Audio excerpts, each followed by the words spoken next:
agosto de 2017. Brasil entra em campo daqui a pouco para seguir 100% nas eliminatórias na era Tite.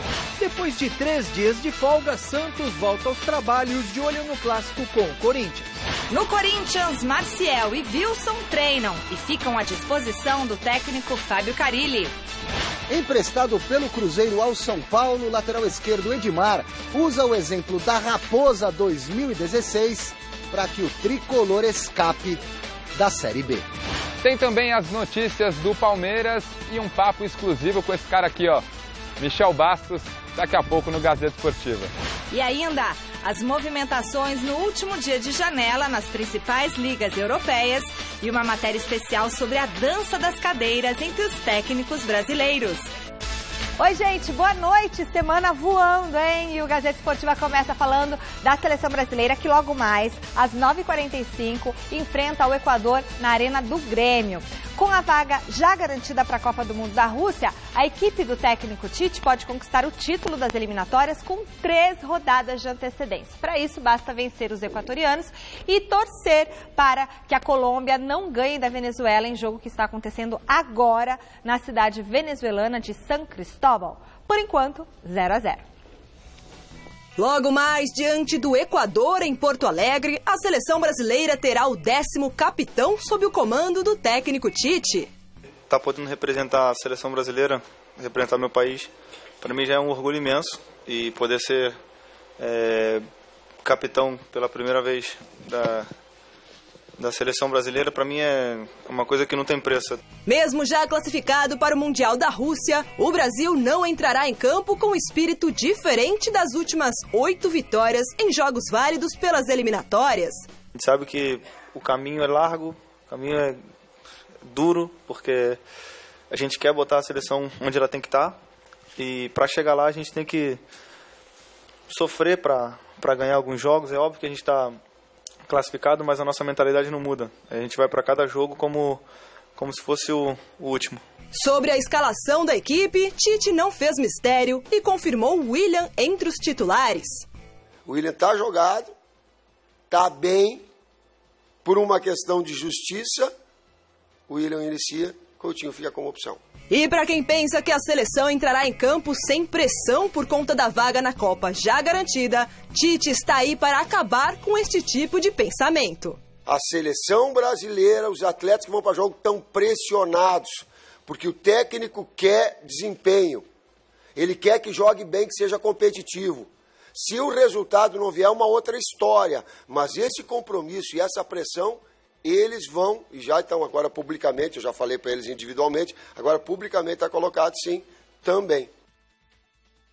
Grande noite para você que acompanha o Gazeta Esportiva. A seleção brasileira tirou o peso das costas, né? Com o Tite conseguiu uma façanha, disparou nas eliminatórias, assumiu a primeira colocação, tanto que pode terminar em primeiro lugar, antecipadamente faltando 3 rodadas ainda. Quer dizer, agora pensar na Copa do Mundo de maneira mais leve, sem com isso perder a competitividade. E nisso acho que o Tite sabe muito bem como fazer, pela experiência no próprio Corinthians e por onde passou. É um treinador experiente e sabe como arrancar dos jogadores a motivação necessária.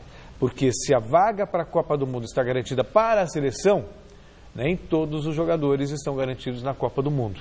E esse é o grande trunfo que ele tem para fazer com que seus jogadores mantenham o ritmo, mantenham o pique em busca de uma vaga na Rússia 2018. Chico.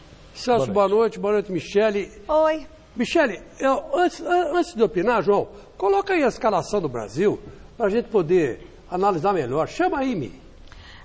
Posso chamar, João Batista, a escalação?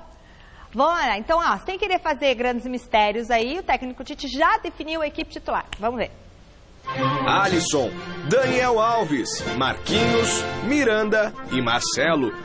Casemiro, Paulinho, Renato Augusto, William e Neymar. Gabriel Jesus. Técnico, Tite. Agora sim dá para falar com mais propriedade, né? Porque como ele disse a respeito do William, não, vou dar chance para o William. Não vai jogar o Felipe Melo, né? O Felipe Coutinho. que deveria jogar ali pela esquerda. Então agora está explicado. E o William merece crédito, evidente. Na minha opinião, até lá, ele vai ter que fazer um time, ele vai ter que bolar um time onde estejam o Gabriel Jesus, o Neymar, o William e o Felipe Coutinho. Eu não sei o que ele vai fazer, vai tirar um volante, não sei, mas vai ter que dar um jeito de montar, colocar todos esses caras para jogar, porque realmente são muito bons, são jogadores ofensivos, bastante, vamos dizer assim, verticais ao gol, né? Todos esses 4 são verticais ao gol. E isso é fundamental, principalmente numa competição curta como Copa do Mundo, né? Então vamos ver o que o Tite vai fazer. Hoje eu acredito numa vitória do Brasil, tranquilo, sossegado. Eu acho que o Brasil ganha hoje de 7-0. Tá certo. E aí, Celcinho, gostou dessa escalação do Tite? É o que tem, né, para hoje. Eu acho que o William, como titular, ele faz merecer. Eu gosto do William. Esteve muito bem na seleção todas as vezes que foi convocado, que foi escalado. Então, acho que a seleção está bem servida, é o que tem de melhor. Não é assim, não é uma seleção, por exemplo, empolgante do ponto de vista de conjunto, né? Tinha uma época que você tinha, poxa vida, o mesmo time, Rivaldo, Kaká, Ronaldinho Gaúcho, todos jogadores que já foram, sabe, eleitos não tem nenhum melhor do mundo aí. Não tem nenhum melhor do mundo, quer dizer, então você tinha aquela história do quarteto fantástico, é diferente, uma seleção mais, digamos, menos exuberante, mas muito competitiva, e essa competitividade se deve à presença do Tite. Basta pegar o retrospecto da seleção pré-Tite e agora pós-Tite. O Tite é o cara. Basta ver o que ele deixou no Corinthians. Sim. O cara, ele pegou, tocou o barco, ganhou o primeiro turno com o pé nas costas. É verdade. Aí deu uma vacilada, porque não tem reserva à altura de quem saiu, e por isso caiu. Mas você vê que esse esquema do Tite é uma escola, sim. Todo mundo fala, vamos importar a escola europeia para o Brasil. Não precisa. A gente tem a escola Tite. O Tite já está fazendo escola no futebol brasileiro. E o primeiro discípulo dele é o Carille, oficialmente falando. Agora você vai ver que muito time vai aparecer. O segundo é o Mancini, viu? O Mancini está tirando o Vitória da zona da morte, do rebaixamento, no estilo Tite, viu? No Tite no começo de carreira, que era muito mais defensivo que ofensivo. Que o Mancini também não tem um elenco maravilhoso. Mas tem muito treinador que vai seguir o Tite. Nós já temos uma nova escola no futebol brasileiro. Tivemos a escola do Tele Santana, tivemos a escola antes um pouquinho do Rubens Minelli, mas só que o Minelli não foi para a seleção.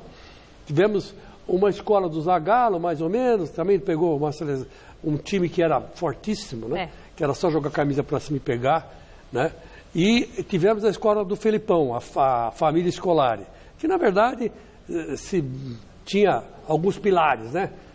Cafu pela direita, Roberto Carlos pela esquerda, Ronaldo Fenômeno, Rivaldo. Não, muito craque, não. Aí era muito bom jogador. Marcos, uma fase espetacular na reserva, Dida e Rogério Ceni. Tinha muito mais time que técnico, essa é a grande verdade. A seleção acompanhei de perto. E agora temos a escola do Tite, que é uma escola defensiva quando precisa ser defensiva, e ele já está se aprimorando de uma tal forma que é ofensiva quando precisa ser ofensiva. Quer dizer, é uma coisa diferente, muito diferente do que era o futebol brasileiro e do que é hoje. É um futebol que sabe se defender e quando ataca muito bem. E, bom, a enquete dessa quinta-feira é sobre esse duelo envolvendo Brasil e Equador. O Chico Lang já adiantou o placar dele, 7-0 Brasil, e a gente quer saber de você qual vai ser o resultado do jogo. Se vai dar vitória do Brasil, vitória do Equador ou empate. Acesse gazetesportiva.com e vote. Celso, você? Brasil, sem dúvida. Vai dar um placar? Não. Sem dúvida? Tipo, fácil? Vai ser fácil o jogo? Uns 3-0, 3-1. Tá bom. Pessoal, vocês já sabem... eu tenho um recadinho rapidinho para falar, que vocês sabem que a Moca fez 461 anos no dia 17 de agosto, e para comemorar vai rolar um passeio ciclístico, domingão agora, com a saída lá da Prefeitura Regional da Moca, concentração 8 da manhã, inscrição 2 quilos de alimentos. Mais informações na Rua Siqueira Bueno, 1643, tá bom? Faça esse passeio ciclístico lá na Moca para comemorar os 461 anos do nosso bairro. E beijo pra galera da Folha da Vila Prudente, pro Richard, que hoje me encontrou na rua e a gente tirou uma foto super legal. Beijo pra você, valeu pelo carinho, viu, Richard? A rede balançou ontem pelas quartas de final da Primeira Liga. Atlético Mineiro, Paraná Clube, Cruzeiro e Londrina levaram a melhor e garantiram a classificação para a semifinal. Veja os gols. No Mineirão, Raniel pegou a sobra do chute de Sassá e fez 1-0 para o Cruzeiro diante do Grêmio, já aos 43 do segundo tempo. No último lance da partida, o mesmo Sassá bateu cruzado para o meio da área e Arrascaeta completou para o gol. Final, Cruzeiro classificado 2, Grêmio 0. O adversário do time mineiro na sequência da Primeira Liga será o Londrina. A equipe do Paraná venceu o Fluminense no Estádio do Café por 2-0, graças aos 2 gols marcados pelo artilheiro Carlos Henrique, um em cada tempo. Quem também assegurou um lugarzinho na semifinal foi o Atlético Mineiro, que visitou o Internacional e superou o time gaúcho por 1-0 em Porto Alegre. O único gol da partida foi marcado pelo atacante Cleiton. Na semifinal, a equipe mineira vai enfrentar o Paraná.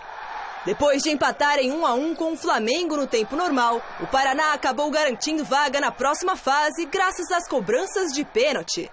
Vinícius Júnior e Lucas Paquetá perderam um chute cada para o Flamengo, que saiu de Cariacica eliminado da Copa da Primeira Liga. Ser técnico no Brasil é um trabalho complicado. Bastam alguns resultados negativos para o cargo já começar a balançar, né? Todo mundo começa lá, tem que sair, tem que mandar embora. Só nesse Brasileirão já ocorreram 16 trocas de treinadores e tudo indica que esse número não vai parar por aí. É a chamada dança dos técnicos brasileiros. Essa é a dança do desempregado, quem ainda não dançou tá na hora de aprender. A nova dança do desempregado, amanhã o dançarino pode ser você. Já é tradição no futebol brasileiro. Não importa se o atacante perde um gol atrás do outro, se o zagueiro não ganha uma dividida ou se o goleiro costuma falhar na hora H. Quem sempre acaba pagando o pato é o treinador. Diante disso, alguns comandantes também não pensam 2 vezes em mudar de time quando surgem propostas melhores. Só na atual edição do Campeonato Brasileiro já aconteceram 16 mudanças de técnico. Vamos acompanhar como foi a dança dos treinadores nesse Brasileirão. Logo após a segunda rodada do campeonato, o Atlético Paranaense decidiu promover Paulo Autuori e colocar Eduardo Batista na vaga de treinador. Também após a segunda rodada, o Sport demitiu Ney Franco. Vanderlei Luxemburgo assumiu o posto. Depois da terceira rodada, foi a vez de Guto Ferreira abandonar o Bahia para assumir o Inter. Jorginho ficou com o cargo. A quarta rodada provocou mais uma mudança na Boa Terra. Petkovic foi demitido do Vitória para a chegada de Alexandre Galo e fez ainda mais vítimas. Na Baixada Santista, Dorival Júnior caiu após derrota para o Corinthians. Levir Coupe foi escolhido para a função. E no Planalto Central, Marcelo Cabo foi demitido do Atlético Goianiense. Doriva foi o substituto. A lista de demissões seguiu com o Rogério Ceni fora do São Paulo após a 11ª rodada. Dorival Júnior chegou para tentar livrar o tricolor do rebaixamento. Ainda após a 11ª rodada, a Chapecoense decidiu demitir Wagner Mancini e contratar Vinícius Eutrópio. A 12ª rodada também fez estragos. Eduardo Batista fez apenas 8 jogos no comando do Atlético Paranaense e saiu para a chegada de Fabiano Soares. Após, a 15ª rodada fez 4 vítimas. Pachequinho foi demitido do Coritiba e Marcelo Oliveira assumiu o comando do time. Roger Machado saiu do Atlético Mineiro. Rogério Micali assumiu o posto.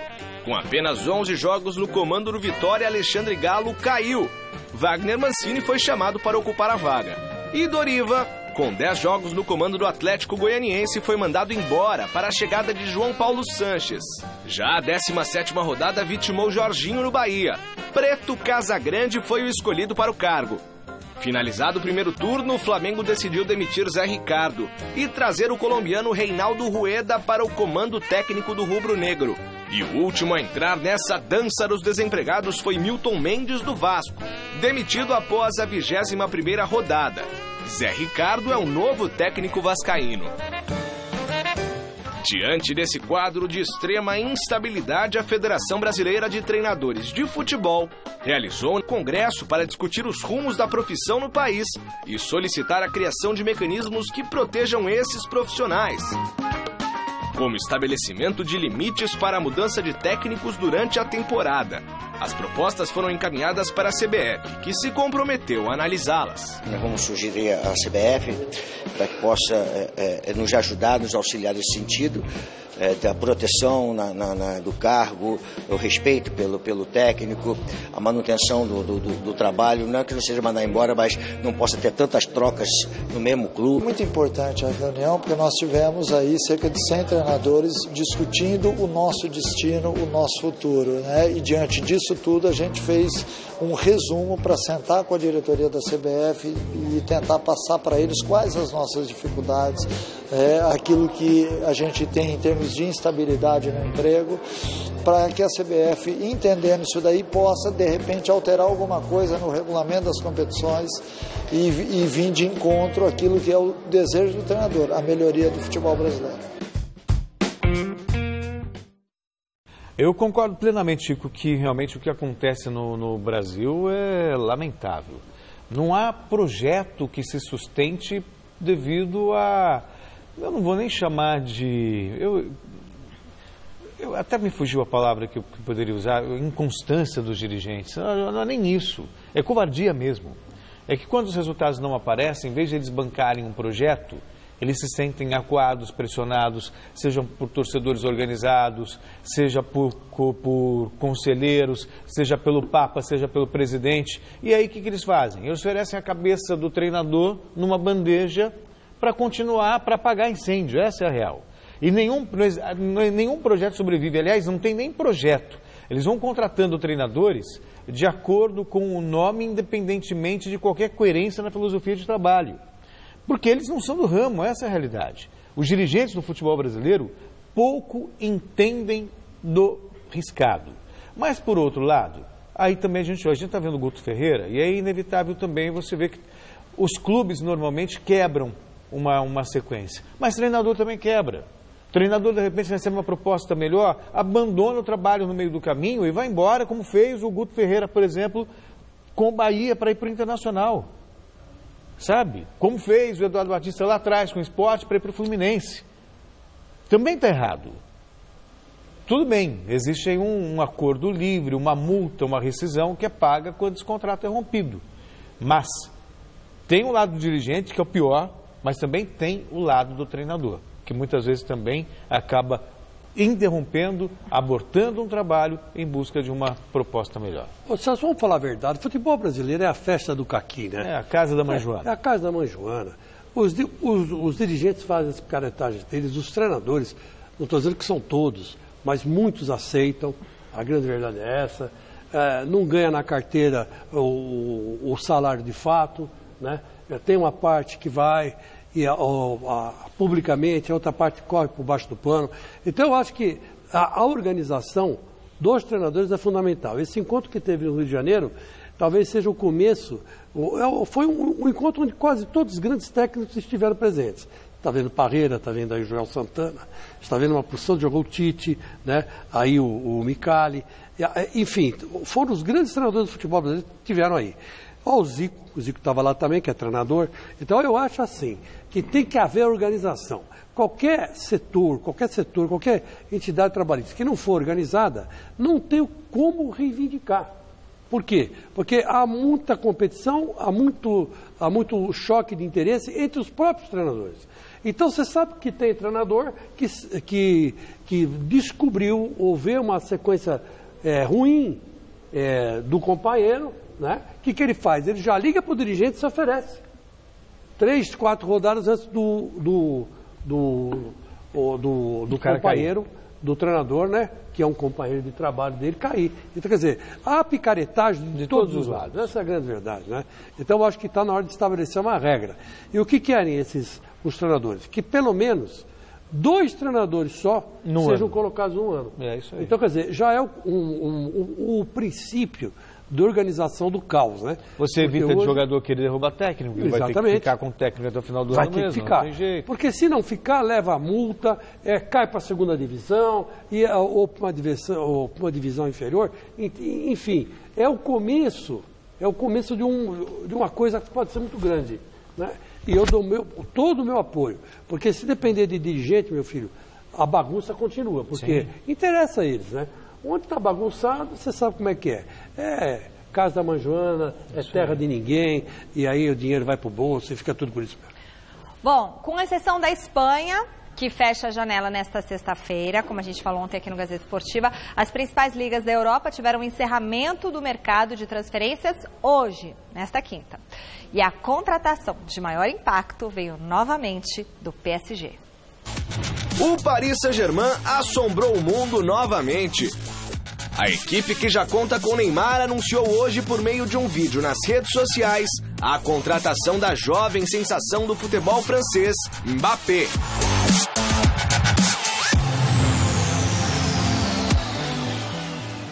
O atacante de 19 anos foi revelado pelo Mônaco em 2015 e de lá pra cá fez 60 partidas e 27 gols. Os valores da negociação não foram revelados, mas o reforço chega por empréstimo de 5 anos, com o PSG tendo a opção de compra ao final do vínculo. Outro time europeu que se reforçou bem foi o Swansea. A equipe da Premier League anunciou hoje o empréstimo até o fim da temporada do meio-de-campo Renato Sanches. A negociação foi feita junto ao Bayern de Munique e envolveu cerca de 8,5 milhões de euros. Nas redes sociais, um criativo vídeo utilizando a imagem de Cristiano Ronaldo, companheiro de Sanches na seleção portuguesa, foi divulgado. Na Itália, quem reforçou a defesa foi a Juventus. O alemão Havertz deixou o Schalke 04 e foi para a Vecchia Signora. A nova contratação visa cobrir o desfalque de Bonucci, que deixou o time de Turim para ir jogar no Milan. Entre os jogadores brasileiros, algumas transferências foram a de Pedro Rocha, do Grêmio, para o Spartak. Os russos desembolsaram 12 milhões de euros por 100% dos direitos federativos do jogador.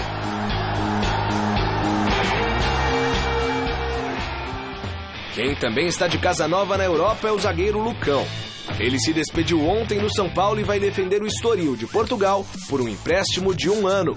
Outro time português que se reforçou com um brasileiro foi o Benfica. Os encarnados trouxeram o lateral Douglas, que possui os direitos federativos vinculados ao Barcelona, mas que estava no Sporting Gijón.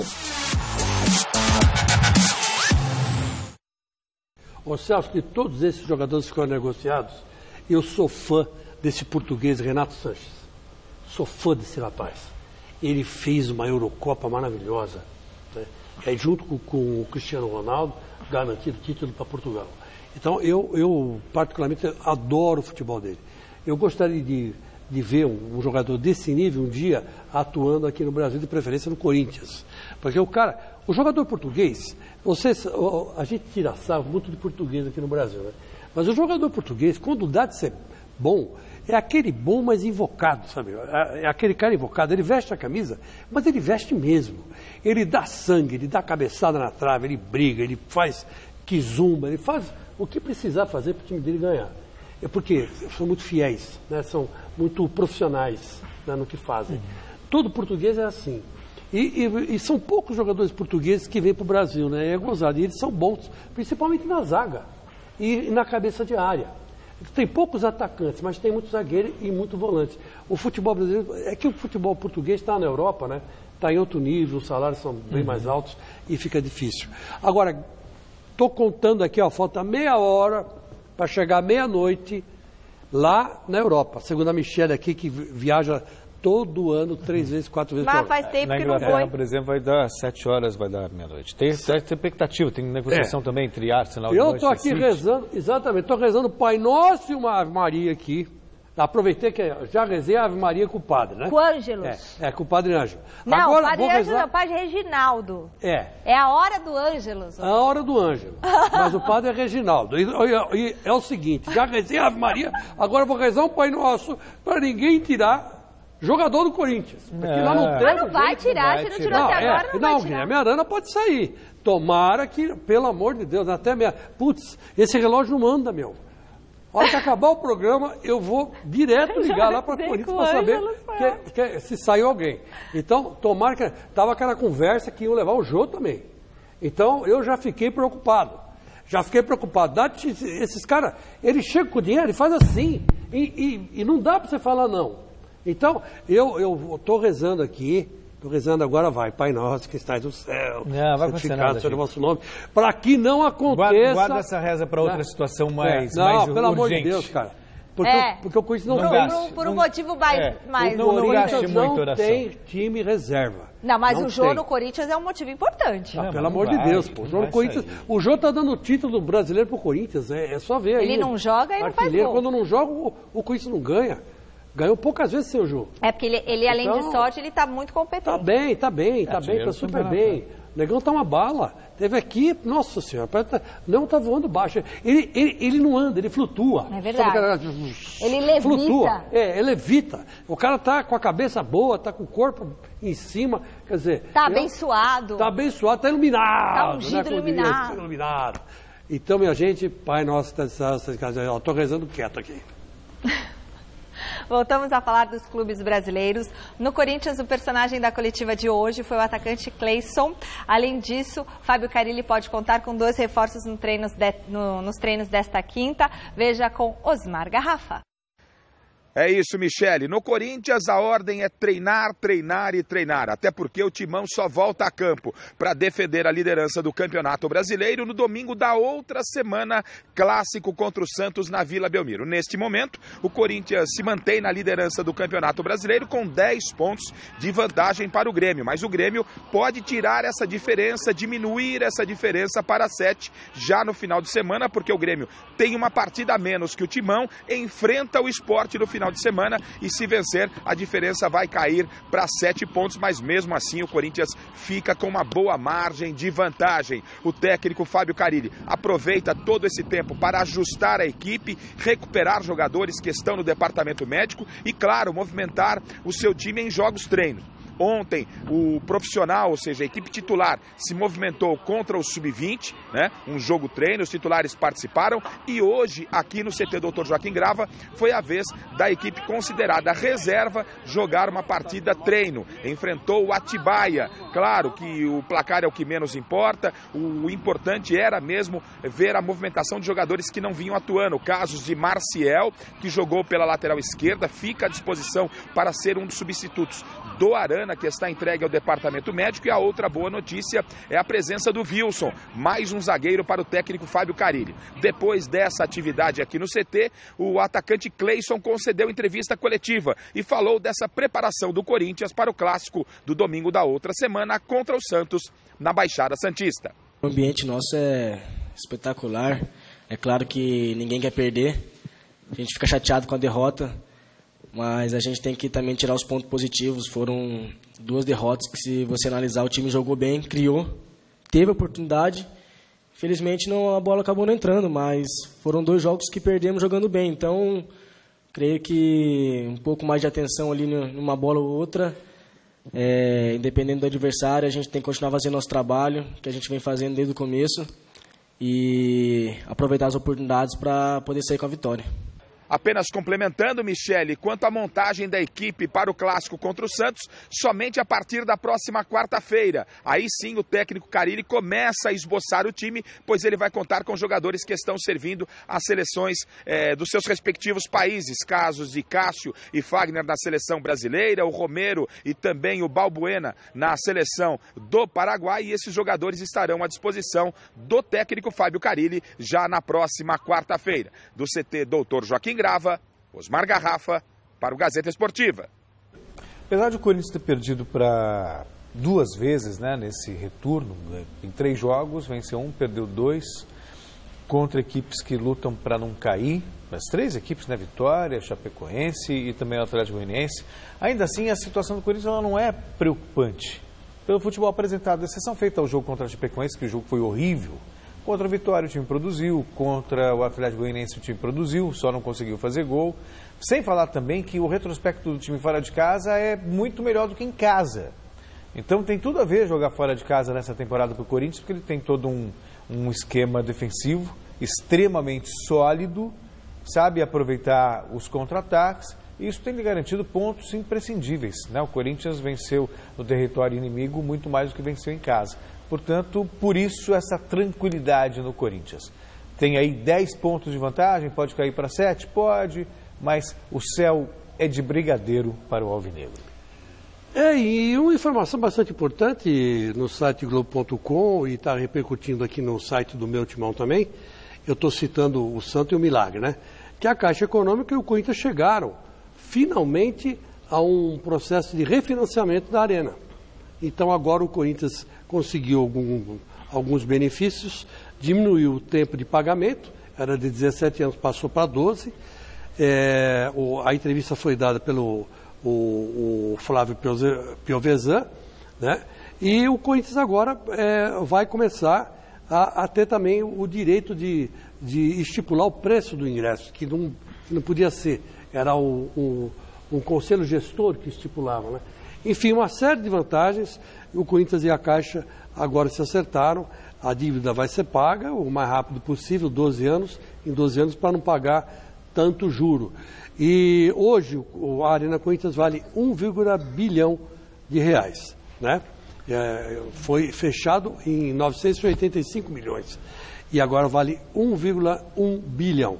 Agora, evidente, é como o Flávio Piovesan falou aqui, é como comprar um carro financiado, à vista custa 50, em 36 meses vai para 80. Agora, se você antecipar, sai menos. Então, o Corinthians vai tentar, antes de 12 anos, pagar essa arena. E aí vai pagar menos juros e vai sair mais barato. Então, é uma boa notícia para nós, né? Dizia que a gente não tinha casa, que estava devendo, tinha que pedir empréstimo, sei para quem, que político que deu o esquimbal, vamos ter que pagar, né? E começamos a pagar, fizemos um acordo, agora a coisa vai. Boa.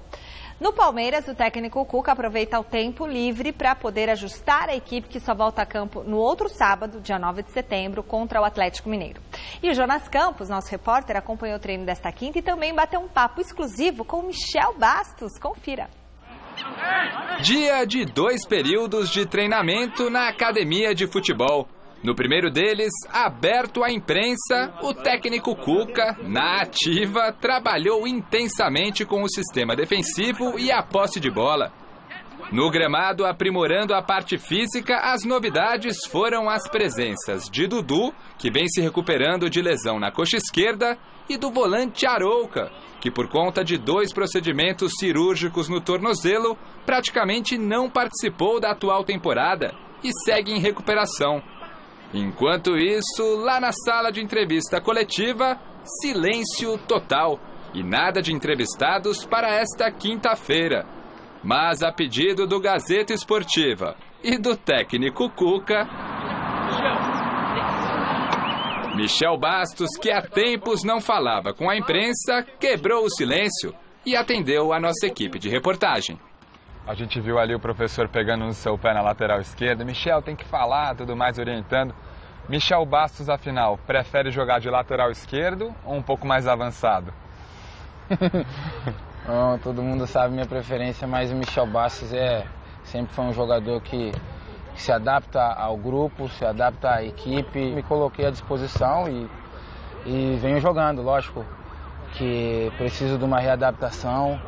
Isso vem acontecendo, graças a Deus. Eu acho que cada jogo eu venho evoluindo e tendo uma sequência, né? Eu acho que você tendo uma sequência, tendo a confiança tanto do treinador como da equipe, você acaba se readaptando. Para quem já fez uma Copa do Mundo na posição, é tranquilo, vai se readaptar. Cara, assim, na verdade, isso já tem 7 anos, né?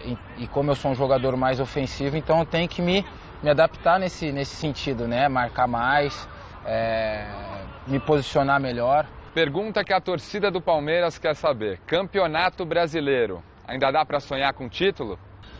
Cara, quando há sempre a possibilidade, a gente vai buscar até o final. Está em aberto ainda, a gente vai fazendo o nosso campeonato e tentando almejar aquilo que a gente, junto com o grupo, a comissão técnica, a gente almejou para o final da temporada. E claro que é uma decisão difícil deixar um time como o São Paulo e vir para o Palmeiras, ainda mais sendo rivais numa mesma cidade, envolvendo toda essa rivalidade.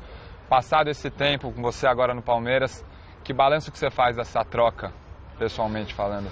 Cara, eu acho que todo mundo sabe que meu ciclo no São Paulo tinha acabado. A minha vinda para cá foi uma escolha que eu não pensei muito pela história do clube, pela grandeza, pelo fato de ter um grupo de qualidade e ter sido campeão brasileiro. Ficou alguma mágoa do lado de lá do muro?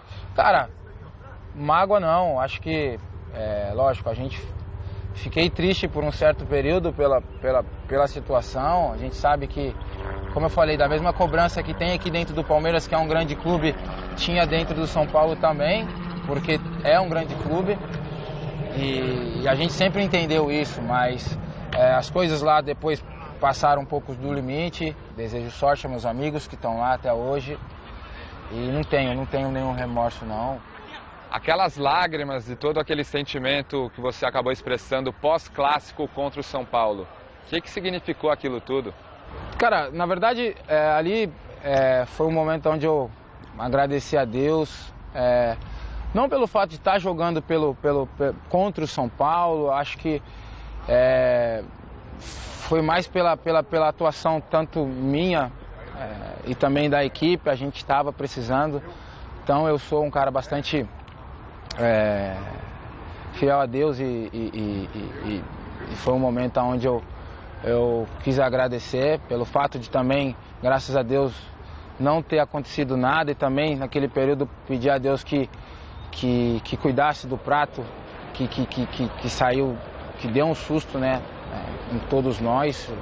Apesar de ser um adversário, é um ser humano. Então eu sempre faço isso no vestiário, todas as vezes, né? Agradeço a Deus pelo fato de não ter sofrido nenhuma lesão, nem só eu, mas como meus companheiros. Mas naquele momento ali eu estava... Então eu já aproveitei para agradecer a Deus pela vitória e também pelo fato de ter saído com saúde da partida. O Michel Bastos, ele... Desculpa, Chico. Não, eu ia dizer o seguinte, Michel Bastos, para mim, é um jogador fantástico. Eu gosto dele também. Eu vou dizer uma coisa para claro vocês. Claro que está aquém daquilo do que ele já apresentou no passado. Então, foi jogador de seleção brasileira, jogou bem na França, tanto como meia, na seleção jogou como lateral. Hoje ele não é o mesmo Michel Bastos, mas é um jogador importante. Eu julgo um jogador importante. É um jogador importante, jogador de grupo, um jogador que você pode confiar, tanto no meio campo quanto também... Chuta bem, na lateral esquerda. Tem feito partidas muito boas pelo Palmeiras, né? Eu acho que se dado bem com o Cuca. Eu particularmente acho que o São Paulo fez uma bobagem quando vendeu o Michel Bastos. Eu gostava muito do Michel Bastos do São Paulo. Não tinha clima para ele lá, né, Chico? Ele fez a coisa certa. No comecinho, né? No comecinho, sim, mas depois a torcida vai lá, o torcedor invade, quer bater, agredir. Para que você vai continuar no clube assim? Para quê? Eu acho que a maioria dos jogadores deveria fazer o mesmo que fez o Michel Bastos, sabe? Não dá. Você tem um contrato profissional, mas se você não sente a segurança necessária para você exercer o seu papel dentro de campo, segurança que deve ser garantida por quem comanda, tem que ir embora. Eu particularmente, penso assim, tem que ir embora, e foi a melhor coisa que ele fez. Eu acho que essa torcida foi massa de manobra de alguns dirigentes para forçar a saída do Michel Bastos. Só que o cara foi para o Palmeiras, quer dizer, é de uma estupidez enorme, incrível, porque é claro que ele ia jogar muito contra o São Paulo, e foi o que ele fez. Jogou muito contra o São Paulo no 3-2. Então, é verdade que quando ele ajoelhou e rezou ali, e como diria a Chacrinha, quem ajoelha tem que rezar, então ele fez tudo como mandava o velho guerreiro, fez certo, né? Que Deus o tenha, o velho guerreiro. E vou dizer uma coisa para você, e chorou de realização, se realizou ali, porque mostrou para o São Paulo, falou assim, vocês mandaram embora, fui tocado daí como um animal, como um cachorro, então está aqui, Escorraçado, né? Escorraçado. 3-2 na Corcova, vão para a segunda divisão, pronto. Foi na hora que ele pensou isso, com certeza foi. Ele não falou, mas pensou, está na cara que pensou. Foi a vingança de Michel Bastos, e ele fez muito bem de se vingar. Na bola, porque mandaram ele embora do São Paulo dizendo que ele não jogava nada. E ele jogando na bola, ele se vingou do São Paulo. Não deu porrada, não. Não foi uma vingança de ir lá esfaquear alguém, dar uma porrada, sair na mão, não. Foi fazendo aquilo que ele sabe fazer, jogando bola. Aí que fica mais bonito, né? O assunto agora é o São Paulo, 19º colocado no Brasileirão. O tricolor vai precisar de uma vitória no próximo dia 9 contra a Ponte Preta para não se complicar ainda mais na zona de rebaixamento. O atacante Lucas Prato, que ainda se recupera da pancada na cabeça, realizou testes, não foi programado, mas deve participar normalmente do treino de amanhã. O lateral esquerdo Edmar foi o personagem da coletiva. Veja na reportagem de Alexandre Silvestre. Vice-lanterna, corda no pescoço e apertando. Para sobreviver na primeira divisão do Brasileiro, o São Paulo precisa reagir logo. Dos próximos 11 jogos, com clássicos e confrontos diretos com a turma da zona da confusão, o tricolor, o 8º melhor mandante do campeonato, atuará 7 vezes em casa. Uma no Pacaembu e meia dúzia no Morumba. O Morumbi tem que ser nosso forte, tem que ser a nossa casa realmente, onde os adversários venham e nos respeitem. E é isso que nós temos que fazer no Morumbi o nosso forte, juntamente com o nosso torcedor que tem nos apoiado, que tem sido fantástico. Nós fazemos o nosso forte para conseguir os resultados em casa e fora de casa também buscar resultados, para que a gente possa sair dessa situação. No sábado, dia 9, recebe a Ponte Preta, que tem 4 pontos a mais que o São Paulo. Até lá, a prioridade é ajustar a defesa, a 4ª pior do Brasileirão. Acharam um substituto para a Arboleda, que está suspenso, e uma maneira de se proteger como um todo. Nós sabemos que precisamos melhorar a parte defensiva, e quando nós falamos em parte defensiva, não é somente os 4 que estão ali atrás, é todos que precisam nos ajudar, precisam se doar um pouco mais. E nós temos trabalhado, vocês que acompanham o dia a dia aí sabem o quanto nós temos trabalhado para melhorar. É claro que precisa um pouco mais de atenção nossa no jogo. E também é de salientar que em todos os jogos praticamente nós temos feito gols. Eu acho que aí precisa um pouco mais nossa de atenção e sabemos na hora de matar o jogo para que não podemos sofrer lá atrás. No ano passado, o Cruzeiro, por um breve momento, também flertou com a zona do rebaixamento, nada comparável ao que está acontecendo com o São Paulo agora em 2017. O lateral esquerdo Edmar estava lá e utiliza o exemplo da raposa para que o tricolor escape da queda. O Mano Menezes chegou e aí nós conseguimos uma sequência de resultados bons. Eu acho que é isso. O que na situação de diferença foi que o Cruzeiro nós trabalhamos de uma forma diferente. O Mano Menezes impôs suas características, fechou um pouquinho mais ali na parte defensiva. E é isso que nós temos feito também. E o Cruzeiro naquela época conseguia fazer os gols, né, conseguia matar os jogos. E é isso que nós precisamos. Eu acho que nós precisamos ter um pouco mais de consistência defensiva e todos se doarem um pouco mais. Mano, Dorival, a batata quente é sua. Aliás, ele já chegou e já pegou a batata quente. Nossa, nem me fala, que abacaxi, que desafio, né? Pois é, um desafio muito grande. O curioso, gente, quando você olha os jogadores do São Paulo, é difícil de acreditar que está na zona do rebaixamento. Se não é time para brigar por título, também não é para cair. Vem cá, é para estar ali em 10º, sabe, em 9º. A zaga do São Paulo tem o titular da seleção do Equador, que é o Arboleda. E jogador da seleção brasileira. E tem o Rodrigo Caio. Então, como é que pode ser uma zaga ruim? Né? Não é uma zaga ruim, é uma zaga de seleção. Agora, por outro lado, é um time que não inspira confiança. Você não consegue apostar no São Paulo. Quando você acha que vai, não vai. Já são 11 rodadas na zona do rebaixamento. 11. Aí o São Paulo vai lá, tira um pezinho da lama e fica com o outro lá. Aí quando você acha que o próximo passo é tirar o segundo pé, ele volta com os 2 pés na lama. Agora, em 19º colocado, a lama está até aqui no pescoço. Não, tá mas no pântano, uma vitória, tá mas uma vitória coloca o São Paulo em condições, tá, mas aí... Aí não vai, não. Não vai, essa questão não vai. E isso me lembra muitos times que foram rebaixados assim. Quantas vezes a gente não falou que Palmeiras também não ia cair, que o Internacional não ia... Corinthians não ia cair. Corinthians, e aí? Então, agora, a luz vermelha está acesa lá, a luz amarela está acesa lá no São Paulo. Faz tempo. Celso, na minha opinião, o São Paulo está com um pé na cova e outro no sabão. No sabão? No sabão. Sabe aquele negócio?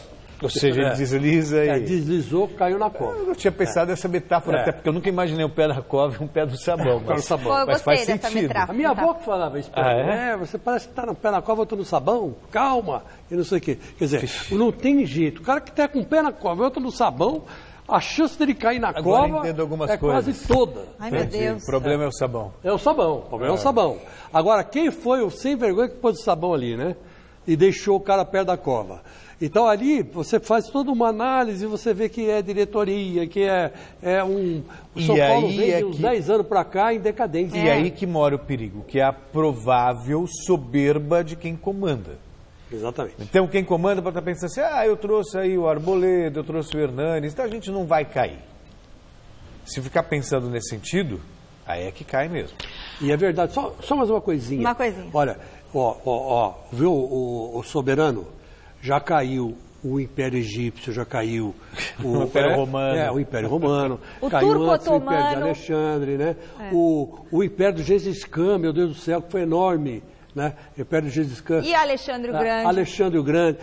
Todos os impérios foram pro brejo, viu? Então, Soberano, calma que o santo é de barro. É que eu sempre falo aqui.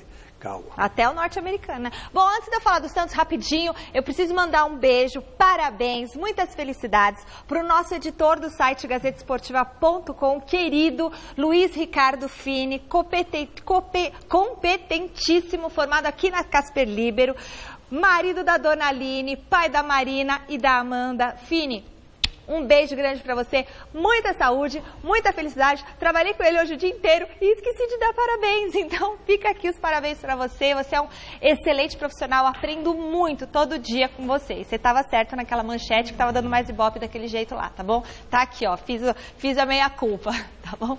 Beijo pra você, pra Aline, pra Marina e pra Amanda. No Santos, técnico Levir Coupe vai ter a volta de um importante reforço para a sequência da temporada. Veja com Adriano Dolfi.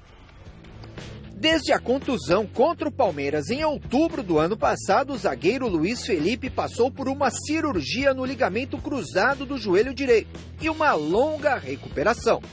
Estava ansioso por esse momento, né, até porque fiquei bastante tempo fora e fiquei muito feliz em voltar, né, em estar de novo sendo relacionado. Para mim foi uma emoção muito grande. Invicto a 15 partidas e depois de 4 empates consecutivos, o Santos volta a campo apenas na outra semana. Clássico contra o Corinthians. Oportunidade para tentar diminuir a distância para o líder do Campeonato Brasileiro. E quem sabe voltar a sonhar com o título da competição. Esse jogo é fundamental para a gente que quer continuar brigando pelo título, né? É um confronto direto, é um clássico. Então isso, além da motivação por ser um clássico, tem essa motivação de diminuir a distância deles, né? A gente sabe que vai ser difícil, que é uma equipe muito qualificada. Mas a gente vai estudar esse tempo que a gente vai ter para treinar para conseguir esses 3 pontos que com certeza são fundamentais para a gente continuar na briga, né? O Marquinhos Gabriel já falou do clássico, né? De semana que vem, e disse que para o Corinthians é importante vencer porque vencendo tira o Santos da briga pelo título. Você concorda com ele? Olha, eu acho que não tira o Santos da briga. Acho que ainda tem bastante campeonato, né? Tudo pode acontecer, mas sem dúvida vai ser bem difícil. Se eles ganharem, eles continuam com uma vantagem muito grande diante da gente, né? Então é uma final, né? Para ambos. Uma final para ambos, faz sentido. Tem razão, é um jogo de 6 pontos, né? Então o Corinthians e Santos vai dar sempre deu bom jogo, né? Corinthians e Santos sempre dá bom jogo. E é difícil você apontar um favorito. Mas o Santos hoje, eu acho que tecnicamente está numa fase um pouco melhor que a do Corinthians. O Corinthians perdeu 2 jogos que ninguém esperava que perdesse. E o Santos não, o Santos pelo menos empata. É o rei dá na do mesma empate. também, né? Matou 3, Corinthians venceu uma, perdeu 2, dá 3-3, tá tudo 3-3. Só que essa é a vantagem do Corinthians. O Corinthians ganhou uma e perdeu uma, né? E perdeu 2. Se ganhar do Santos, perdeu 2 e ganhou 2. Quer dizer, aí já equilibra de novo. Então é um jogo muito difícil, é uma partida sem previsão. E vamos esperar o que vai dar. Eu tô aqui, faço parte da equipe aqui, ó. Entrei com a perna aqui. Ó, enquete, rapidão, João, põe no ar aí, quanto que deu a enquete, quem que vai ganhar a Seleção Brasileira? Qual deu o número pra gente ver quanto que deu? deu vitória do Brasil, é isso? Celso Cardoso, me ajuda. 56%, exatamente. Não, vitória não, é empate, Celso. Deu empate, 56% dos votos. É empate. Não tá é, certo. João? É mesmo. empate, o povo acha que vai dar empate. Bom, o programa fica por aqui. A gente volta com o Celso Cardoso usando óculos amanhã. Isso, e pode a pegar, gente, Chico Leg domingo no Mesa Redonda. E amanhã não. Não, amanhã também. Chico Leg amanhã também, sexta-feira. Hoje eu substituo a Helena só. Tchau. Gente, beijo, Helena. Melhoras da gripe. Fine, parabéns, feliz aniversário. No Jornal da Gazeta.